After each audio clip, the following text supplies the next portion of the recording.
ఆంధ్రప్రదేశ్లో సార్వత్రిక ఎన్నికలకు మరో 3 రోజులు మాత్రమే సమయం ఉంది. ప్రతి పౌరుడు విధిగా ఓటు హక్కును వినియోగించుకోవాలి. మన రాష్ట్రం అభివృద్ధి దిశగా అడుగులు వేయాలంటే నీ ఓటు చాలా ముఖ్యం.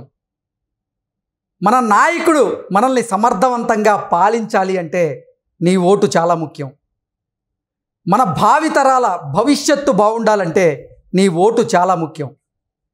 అసలు మనం ఎంచుకునేటువంటి నాయకుడు అవినీతికి పాల్పడకుండా ఉండాలి అంటే, వారిని ప్రశ్నించాలి అంటే, ప్రభుత్వంపై మనం గొంతెత్తి మాట్లాడాలి అంటే మనకి ఓటు చాలా ముఖ్యం. అటువంటి ఓటును ఖచ్చితంగా ప్రతి ఒక్కరూ వినియోగించుకోవాలి. ఓటు హక్కును వినియోగించుకుంటే మాత్రమే ప్రభుత్వాన్ని నువ్వు ప్రశ్నించేటువంటి హక్కు నీకుంటుంది. లేదంటే ప్రభుత్వాలు చేసేటువంటి అరాచకాలను ప్రశ్నించే హక్కు మనకు ఉండకపోవచ్చు. అసలు గతంలో మన పాలకులు చేసినటువంటి దాష్టికాలేంటి? ఎవరి వల్ల రాష్ట్రం అభివృద్ధి చెందింది? ఎవరు వస్తే అన్ని రంగాల్లో రాష్ట్రం అభివృద్ధి దిశగా దూసుకు వెళుతుంది? ఇలా ప్రతి ఒక్కటి ఆలోచించి ప్రతి ఓటరు గనక ఓటు వేస్తే ఆంధ్రప్రదేశ్ని స్వర్ణాంధ్రప్రదేశ్గా మనం తీర్చిదిద్దేలాగా మన ఓటు అంత ఆయుధంలా పనిచేస్తూ ఉంటుంది. కాబట్టి ప్రతి ఓటరు కూడా ఆలోచించి ఓటు వేయండి. ప్రలోభాలకు లోనయ్యో లేదంటే ఆ కొద్దిసేపు వాళ్ళు ఇచ్చేటువంటి డబ్బులు తీసుకొని సేవించిన మద్యం ద్వారా ఆ మత్తులో ఏదో సంతోషాన్ని వెతుక్కుంటే ఇక మన రాష్ట్రం మాత్రం వెనకబడక తప్పదు అంటూ ఎంతోమంది సందేహాలు ఇస్తున్నటువంటి నేపథ్యంలో అసలు ఓటు యొక్క ప్రాముఖ్యతను మనకి వివరించేందుకు ప్రస్తుతం మనతో పాటు ఉన్నారు ప్రముఖ రాజకీయ విశ్లేషకులు ప్రసాద్ గారు. సార్తో మాట్లాడు. సార్ నమస్తే. సార్ నమస్తే అండి. సార్, మరో 2-3 రోజుల్లోనే ఆంధ్రప్రదేశ్లో సార్వత్రిక ఎన్నికలు జరగబోతున్నాయి. ప్రతి ఒక్కరూ కూడా విధిగా ఓటు హక్కు వినియోగించుకోవాల్సినటువంటి బాధ్యత అయితే ఉంది. మన భవిష్యత్తు బాగుండాలన్నా, మన రాష్ట్రం అభివృద్ధి పదంలో నడవాలన్నా, మనం అసలు ప్రభుత్వం చేస్తున్నటువంటి తప్పులను మనం ప్రశ్నించాలి, గొంతెత్తి మాట్లాడాలి అంటే మనం అసలు ముందు ఓటు హక్కు వినియోగించుకోవాలి. అసలు ఏంటి సార్ ఓటు యొక్క ప్రాముఖ్యత ఏంటంటే ఏం చెప్తారు? సో 100% మీరు చెప్పింది కరెక్ట్. ఆల్మోస్ట్ మీరే చెప్పేశారు దాని ప్రాముఖ్యత గురించి. ఇప్పుడు చాలామంది ఏం చేస్తున్నారంటే కేవలం ఆ రోజున హాలిడే వస్తే కూడా దాన్ని ఎంజాయ్ చేద్దామనే మూడ్లో ఉన్నారు. కానీ ఈ మధ్యకాలంలో చాలా మార్పు వచ్చింది. సో ఎస్పెషల్లీ మీరు చూస్తే బాబు గారి యొక్క అన్యాయంగా అరెస్ట్ అనంతరం జరిగిన కొన్ని పరిణామాల్లో, సో అంతకుముందు సాఫ్ట్వేర్ ఐటీ రంగంలో ఉన్న వాళ్ళ మీద ఒక అపోహ ఉండేది.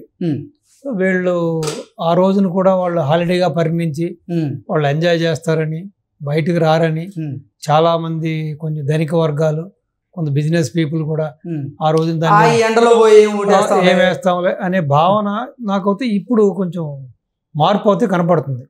సో ప్లస్ బాబు గారు అరెస్ట్ అనంతరం అసలు ఫస్ట్ రోడ్డు ఎక్కింది ఎవరైతే మనం తప్పుగా భావించామో, ఎవరినైతే మనం ఇంతకాలం బట్టి వాళ్ళని ఒక ఈ విధంగా హాలిడేగా పరిగణించి వాళ్ళు దాన్ని దుర్వినియోగం చేసుకుంటున్నారు, ఓటు వేయట్లేదు, వాళ్ళే నిజంగా గలం ఎత్తారు. రోడ్డు ఎక్కింది కూడా వాళ్ళే. సో వాళ్ళ స్ఫూర్తితోనే మొత్తం దేశం వ్యాప్తంగా, ప్రపంచవ్యాప్తంగా కూడా అందరూ బయటకు రావడం జరిగింది. ప్లస్ బాబు గారి యొక్క గొప్పతనాన్ని కూడా ప్రపంచానికి చాటి చెప్పింది ఈ ఐటీ సాఫ్ట్వేర్. ఈ రోజున కూడా వాళ్ళు కొంతమంది జాబ్స్ లీవులు కూడా పెట్టి ఇప్పుడు రాష్ట్రం అంతా తిరుగుతున్నారు. సో వాళ్ళ ఊళ్ళలో తిరుగుతున్నారు, ప్రజల్ని జాగృతి చేస్తున్నారు. సో యాక్చువల్గా మీరు చెప్పినట్టుగా ఈ ఓటు అనేది ఒక పెద్ద ఆయుధం. అది మీరు బ్రహ్మాస్త్రంతో పోల్చుకుంటారా, పాశుపతాస్త్రంతో పోల్చుకుంటారా, అదే ఓటుని మీరు ఒక అవినీతిపరుడికో దుర్మార్గుడికో వేస్తే దానివలన వచ్చే దుష్ఫలితాలు, దానివల్ల వచ్చే ప్రతికూల పరిస్థితులు ఎలా ఉంటారన్నది ఈ 5 ఏళ్లలో అన్ని వర్గాల వారు, వాళ్ళు వీళ్ళని కాదు, సో ఈవెన్ జగన్మోహన్ రెడ్డి గారి సొంత వర్గం అని పిలుచుకునే రెడ్డి సామాజిక వర్గం కూడా ఎంత నలిగిపోయింది. సాధారణంగా చూసుకుంటే ఏపీలో మేజర్ కాంట్రాక్టర్స్, మేజర్ బిజినెస్ మ్యాన్లు అంతా కూడా రెడ్లే, ఆ తర్వాత మిగతా వర్గాలన్నీ. సో అటువంటిది వాళ్ళ కూడా ఎంతమంది చనిపోయారు, ఎంతమంది బిల్స్ రాకుండా ఇబ్బంది పడుతున్నారు, ఎంతమంది బయట తెచ్చిన అప్పులకి సమానం చెప్పలేక ఎంతమంది వాళ్ళ యొక్క ఉసురు తీసుకున్నారు అన్నది నగ్న సత్యం. సో ఈ విధంగా ఒక ఓటుని మంచిగా ఉపయోగిస్తే ఎలా ఉంటుంది, చెడ్డుకి ఎలా వస్తుంది అనే దానికి ఆ ఫలితాన్ని అవుతే ఈ రోజున ఆంధ్ర ప్రజానీకం చవి చూసింది. సో ఇకనైనా ఈ ప్రజలు బుద్ధి తెచ్చుకుని, ఇప్పుడు వాళ్ళ తండ్రి గారు చేశారు, చేయలేదంట్లా, చంద్రబాబు నాయుడు అనే వ్యక్తి చేసిన సంస్కరణలు, ఆయన తీసుకొచ్చిన ఆర్థిక సంస్కరణలు, ఆయన సృష్టించిన సంపదని, ఆయనకున్న ఒక మంచి అడ్వైజర్ జేవి సోమయాజులు గారు ఒక సలహా ఇచ్చాడు కాబట్టి ఒక 4-5 మీ అందరికీ తెలిసిన 108 అనో, ఫీజు రింబర్స్మెంట్ అనో, ఆరోగ్యశ్రీ అనో, ఈ విధంగా ఒక 4-5 మంచి పనులు చేశాడు కాబట్టి గతంలో రాజశేఖర రెడ్డి మీద ఉన్న ఆ యొక్క ఏదైతే ఆ ఫ్యాక్షనిజమో, గొడవలు, ఆ ఓల్డ్ సిటీ గొడవలు, అంతకుముందు స్వపక్షంలో విపక్షంలాగా వ్యవహరించిన రాజశేఖర రెడ్డి గారి యొక్క అంతా కూడా అది మరుగున పడి ఈ చేసినది పైకి వచ్చి ఆయన ఒక మంచి నేతగా కూడా గుర్తింపు పొందారు ఆయన. సో కేవలం రాజశేఖర రెడ్డి బిడ్డ ఏదో మంచి చేస్తాడు, మంచి జరుగుతుంది అనే ఉద్దేశంతో ఆయనే ఆ రోజున మంచి చేశాడంటే ఇంకా బిడ్డ ఇంకెంత మంచి పని చేస్తాడు, ఏదో చెప్పాలంటే ఆ రోజున రాజశేఖర రెడ్డి హయాంలో చికెను మటన్ తిన్నాం, ఈయన వస్తే ఒక బర్రె గొర్రెను కూడా తినుకొని అనుకున్నారు. చివరికి ఆంధ్ర ప్రజానీకానికి బర్రె పేడ గొర్రె గొద్దు కూడా మిగల. సో అటువంటి పరిస్థితి కల్పించాడు ఈ మహానుభావుడు, ఈ యొక్క జగన్మోహన్ రెడ్డి గారు. సో కాబట్టి ఇప్పటికైనా విజ్ఞతతో ఆలోచించి నిజంగా మీ బిడ్డల భవిష్యత్తుకి మీరే అడ్డుగా నిలవకూడదు అనుకుంటే, మీరే వాళ్ళ భవిష్యత్తుని సమాధి చేయకుండా ఉండాలనుకుంటే, సో మీ రాష్ట్రాన్ని బాగు చేసుకోవాలనే ఆలోచన మీకుంటే, మీ రాష్ట్రాన్ని ఈ యొక్క గంజాయి మహమ్మారి నుంచి దూరం చేయాలనుకుంటే, ఈ డ్రగ్స్ మాఫియా నుంచి దూరం చేయాలనుకుని మీ బిడ్డలు, మీరు, మీ భవిష్యత్తు, రాష్ట్ర భవిష్యత్తు బాగుండాలనుకుంటే ఇప్పటికైనా ఆలోచించి మీ ఓటుని సరైన టైంలో సరైన నిర్ణయం తీసుకుని ఈ కూటమి సభ్యులకు వేయవాలని చెబుతున్నారు. సో మీరు చూస్తే ఒక అవినీతిపరుడికి ఒక కనీస పరిపాలన మీద ఎటువంటి ఒక అవగాహన లేని వ్యక్తికి ఓటేసిన ఫలితానికి ఈ రోజున చూస్తే రోడ్లు చూశారు మీరు, నరక కోపాలుగా మారిపోయినాయి. ఈ 4 చినుకులు పడిన ఈ మధ్య 2 రోజులుగా 4 చినుకులు పడితే మళ్ళీ గుంతలన్నీ బయటపడ్డాయి. సో ఎంతోమంది ప్రాణాలు కోల్పోతున్నారు. ఇప్పుడు నైట్ డ్యూటీ చేసి వెళ్ళేవాళ్ళు, లేకపోతే అటు ఇటు పనుల మీద తిరిగేవాళ్ళు, 2 వీలరో 4 వీలరో, వెహికల్ డ్యామేజ్ అవుతుంది, ప్రాణాలు పోతున్నాయి, వాళ్ళు పూర్తిగా దెబ్బలు తగిలి హాస్పిటల్ పాలవుతున్నారు. సో అదొకటి. మెగా డిఎస్సి అన్నాడు, చేయలేకపోయాడు. పోలవరం రివర్స్ టెండరింగ్ అన్నాడు, చేయలేకపోయాడు. వచ్చిన రోజునే తన విశ్వరూపాన్ని చూపించాడు. ప్రజలకి కొంత టైం పట్టింది తెలుసుకోవడానికి. సో ఆల్మోస్ట్ ప్రజావేదిక కూల్చిన రోజునే వీళ్ళందరికీ అర్థం అవ్వాలి. ఇప్పుడు బాబు గారు అంత వయసులో కూడా ఆయన ఆ రోజుని ఎంత 71, 72, 2019.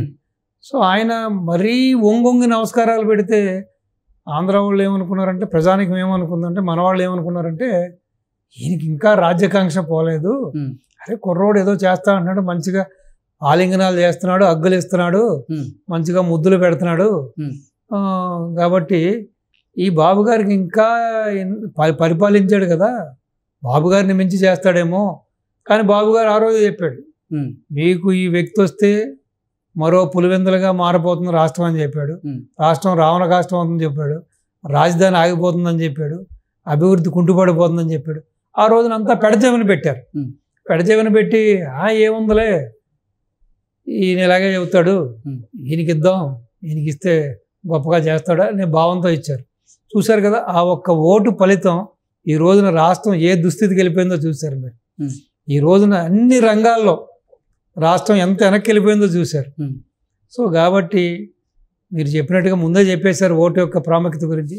ఇప్పటికైనా గ్రహించండి, మీ ఓటు మీ తలరాతను మారుతుంది, మీ ఓటు మీ భవిష్యత్తును మారుతుంది, మీ ఓటు మిమ్మల్ని అభివృద్ధి నడిపిస్తుంది, మీ ఓటు మిమ్మల్ని మీ యొక్క రాష్ట్ర అభివృద్ధికి, ఈ యొక్క డ్రగ్స్ మాఫియా లేకుండా, రౌడీజం లేకుండా, ఫ్యాక్షనిజం లేకుండా శాంతిగా ఉండాలంటే మీరు మీ ఓటుని కూటమి ఓటేయండి. సో ఒక వ్యక్తికి ఒక వ్యవస్థకి బాగుండాలనుకుంటే, వ్యక్తిగా మీరు బాగుండాలనుకుంటే ఒక మంచి వ్యవస్థను ఎన్నుకోండి. లేదంటారా మీ తలరాతల్ని ఎవ్వరూ మార్చలేరు. ఇంకా ఇంతకంటే హీనంగా ఉంటుంది. ఇప్పటికే ఆస్తులన్నీ కుదవబెట్టేశాడు ఆయన. ఎటు చూసినా అప్పుల మయమైపోయింది, కుప్పల మయమైపోయింది. ఇక మీదట వీళ్ళేదో కొంతమంది ఇంకా భ్రమల్లో ఉన్నారు. ఏదో నెల వచ్చేటప్పటికి వాలంటీర్ ద్వారా మా ఇంటికి డబ్బులు పంపిస్తున్నాడు. ఇంకా ఇచ్చే శక్తి కూడా ఆయనకి లేదు ఇప్పుడు. ఓకే, ఆల్మోస్ట్ ఉన్న రిసోర్సెస్ అన్నీ డ్రైన్ అయిపోయినాయి. సో ఎక్కడెక్కడ పట్టుకురావాలో, ఎక్కడెక్కడ కొట్టాలో, చెయ్యాలో అన్నీ చేసేసాడు. ఈవెన్ తాగుమోతుల్ని తాకట్టు పెట్టాడు, సీసీ కెమెరాలను తాకట్టు పెట్టాడు, ఆ మైనింగ్ని తాకట్టు పెట్టాడు, రాష్ట్ర సంపదను తాకట్టు పెట్టాడు, రాష్ట్ర ప్రభుత్వ భూములను తాకట్టు పెట్టాడు. ఇక మిగిలిందల్లా ప్రజల ఆస్తులు, వాళ్ళ ఇల్లు, వాళ్ళ వాకిలి, వాళ్ళ పొలాలు, వాళ్ళ గొడ్డు గోధుమ తప్పించి ఇంకేం మిగలేదు. సో మీకు ఒంటి మీద గోచి ఉండాలి, మీరు హ్యాపీగా ఉండాలనుకుంటే మీ ఓటుని ఆలోచించి కూటమి టీడీపీ, జనసేన, బీజేపీకి వేయండి. వేస్తే డెఫినెట్గా మీరు బాగుంటారు. లేదంటే కాదు మేము ఇంకా భ్రమల్లో ఉన్నాం, కాదు మేము ఇంకా జగన్మోహన్ రెడ్డిని నమ్ముతున్నాం అంటే ఇంకా మిమ్మల్ని ముస్లిం అవుతే అల్లా కాపాడలేడు, క్రిస్టియన్ అవుతే జీసస్ కాపాడలేడు, హిందూ అయితే రాముడు కూడా కాపాడలేడు. కాబట్టి ఇప్పటికైనా కళ్ళు తెరవండి, ఓటు యొక్క ప్రాముఖ్యత తెలుసుకోండి, ఓటుతో మీ తలరాతను మార్చుకోవాలనే భావనకు రండి. లేదంటే ఇక మిమ్మల్ని ఎవ్వరూ కాపాడలేరు. Okay sir, thank you so much. నమస్తే అండి.